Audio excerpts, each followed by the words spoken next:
Okay, so let's jump right into this. When you think of Montana, you probably picture these vast, beautiful, empty landscapes, right? A whole lot of wilderness and silence. But according to some pretty bold researchers, that silence, it's really only on the surface. They're convinced that right beneath those mountains, something truly vast, ancient, and very intentional has been hiding in plain sight this whole time.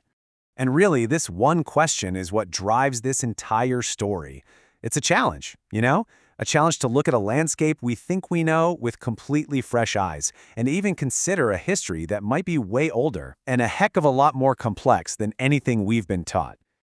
All right, so our investigation kicks off with a single structure. It's a structure that's said to change everything the moment you see it. It's called the Sage Wall. And yeah, from a distance, it kind of just blends in, but once you get up close, well, it seems to defy any natural explanation. Now, when you dig into the details, researchers point to some features that are just, honestly, they're mind-boggling. We're talking about these huge, multi-sided polygonal granite blocks that fit together so perfectly there's no need for any mortar. Some of these blocks weigh an estimated 91 tons. I mean, can you even picture that?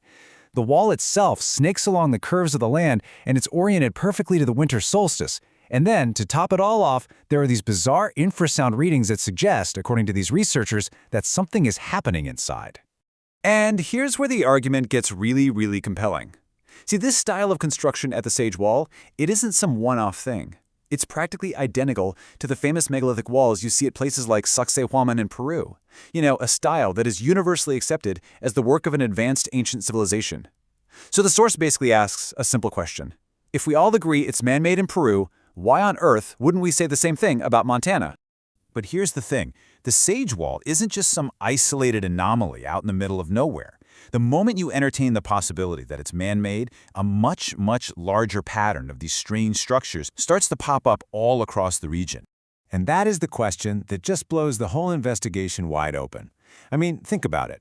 If a group of people went to all the trouble of building something as incredible as the Sage Wall, they almost certainly didn't just stop there.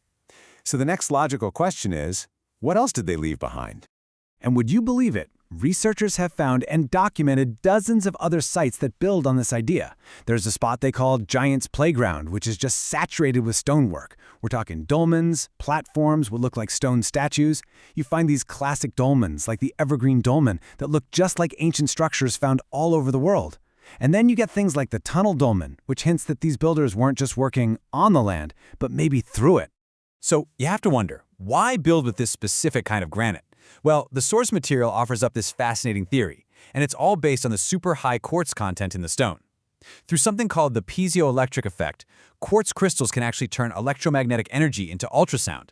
So researchers are speculating that these structures might have been more than just buildings. They might have been energetic devices, maybe for healing or communication, by harnessing the natural energy fields of the Earth itself. Wild stuff. Okay, so when you stop looking at these as individual weird rocks, and you start plotting all these dozens of sites on a map, your whole perspective just shifts dramatically. You're not looking at a collection of anomalies anymore. You're looking at what the source material claims is a blueprint for a vast, hidden city.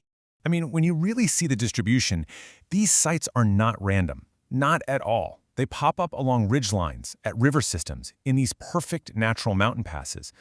They seem deliberately placed. Like the researchers say, this is not the pattern of coincidence. No, this is the pattern of intention. It's like the different sites are different districts in a city, each with its own function. Some seem ceremonial, some look like they were for observation. The whole thing suggests a coordinated, huge, large-scale design. But listen, this is not a city like we think of one today.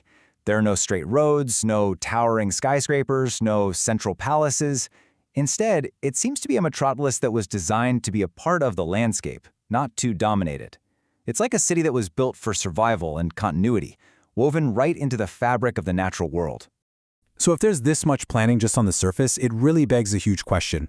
What happens when we look deeper? And this, my friends, is where the story takes a massive turn, with technology that can actually see underground.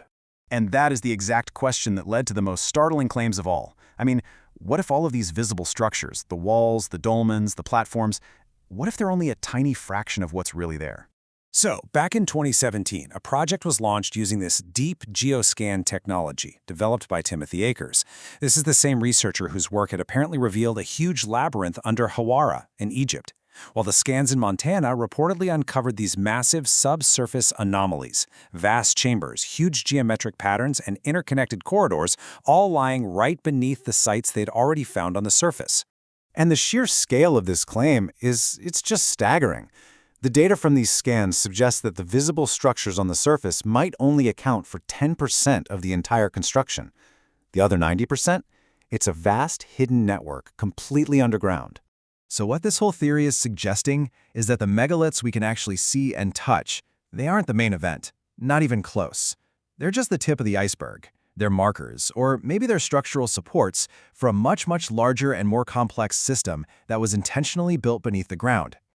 Now, this incredible discovery in Montana, it doesn't just exist in a vacuum. The source material makes one final, absolutely stunning connection, suggesting that this isn't just some local story. It might be part of a lost chapter of our global history. And this is where the context gets even wider. The same family of scanning technology that found this network in Montana has also been used in Egypt. And guess what? It reportedly revealed enormous voids and corridors under the Giza Plateau and a massive complex at Hawara. The claim here is that we're seeing the exact same pattern on totally different continents, ancient surface monuments that are actually just marking vast, protected underground systems. And this all leads to a truly profound conclusion. Maybe these advanced civilizations never really vanished. Maybe, instead, they built underground to protect their knowledge, their culture, and their people from whatever catastrophes were happening on the surface. They weren't lost. They were preserved by their own design. And that's really the thought I want to leave you with. As we look at these quiet, peaceful landscapes of Montana, we have to start wondering, are we just finding old ruins? Or are we actually rediscovering a story that was intentionally hidden, just waiting for a time when we were finally ready to look beneath the surface?